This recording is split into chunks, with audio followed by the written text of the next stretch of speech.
একটু খাবারের আশায় ফিলিস্তিনিদের এই দিকবিদিক ছুটে চলা। গাজার লাইফলাইন খ্যাত রাফায় মঙ্গলবার দেখা যায় এমন উপচে পড়া ভিড়। ইসরায়েলি সেনাবাহিনীর পূর্ণ নিয়ন্ত্রণে থাকা এই শহরে এদিন ৮,০০০ খাবারের বক্স বিতরণ করেছে বলে দাবি যুক্তরাষ্ট্র সমর্থিত গাজার হিউম্যানিটেরিয়ান ফাউন্ডেশনের। এর মাঝেও থেমে নেই ইসরায়েলি বর্বরতা। খাবার সংগ্রহে ছুটে যাওয়া ফিলিস্তিনিদের ওপর নির্বিচারে গুলি ছোড়ে নেতানিয়াহু বাহিনী। এ সময় বেশ কয়েকজন আহত হওয়ার খবর পাওয়া গেছে। এক প্রতিবেদনে এ তথ্য জানিয়েছে আনাদোলু এজেন্সি।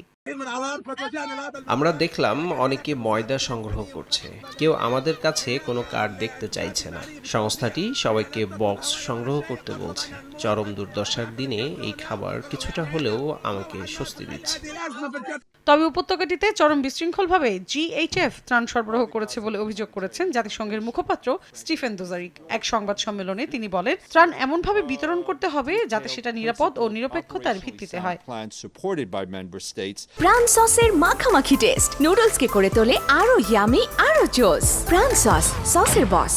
এ অবস্থায় ইসরায়েল যেন জরুরি ভিত্তিতে ত্রাণ সরবরাহের অনুমতি দেয়, সেজন্য দেশটির ওপর চাপ দিতে আন্তর্জাতিক সম্প্রদায়ের প্রতি আহ্বান জানিয়েছে জার্মানি ও ফিনল্যান্ড। মঙ্গলবার ফিনল্যান্ডের রাজধানী হেলসিঙ্কিতে এমন আহ্বান জানান জার্মানির চ্যান্সেলর ফ্রেডরিক মেটস ও ফিনল্যান্ডের প্রধানমন্ত্রী পেত্তেরি অর্পো। তিনি বলেন, গাজায় যা হচ্ছে তা কোনোভাবেই গ্রহণযোগ্য নয়। ইসরায়েলের হামলায় উপত্যকাটির বেসামরিক লোকজনের উপর মাত্রাতিরিক্ত প্রভাব পড়েছে বলে উল্লেখ করেন অর্পো। আর জার্মানির চ্যান্সেলর বলেন, ভুক্তভোগী মানুষের কাছে যেন সত্যিকার অর্থে ত্রাণ পৌঁছায় তা নিশ্চিত করতে অবশ্যই ইসরায়েলের উপর চাপ দিতে হবে।